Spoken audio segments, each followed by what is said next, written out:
Hello everyone, my name is John Castro. I'm an intern at Action Drone, which is a really cool drone company in the United States, and they actually have partners all over the world, and I'm one of their interns. So I'm going to be talking to you a little bit today about drones and drone flying. So they're actually introducing a training program, which is super exciting, and the goal of that training program is to get people like me and you, anybody who doesn't have any experience, up and flying drones, so that you can get out in the field and start flying and maybe look into making it something that you do professionally. So I'm going to be doing this series. We're going to do tips of the week. So every week you'll see me coming out with a new tip, something I've learned from the training program. So I did my first session the other week, and we actually went out and I learned all the safety aspects of drones. So my tip of this week, and I think this applies to really anybody from the beginning if you've never touched a drone before, all the way to even if you're an expert.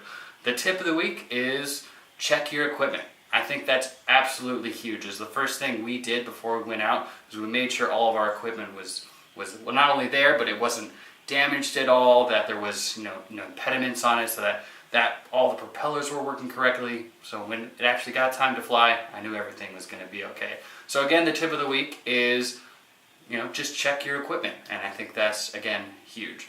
So if there's anything that you want to know about the training program, if there's any questions you have, just comment, or you can send us a message at Action Drone USA. Find us on Instagram or Facebook. So please give us a follow. If you would like to learn anything about flying drones, do not hesitate to ask us. Thank you so much, guys. See you next week.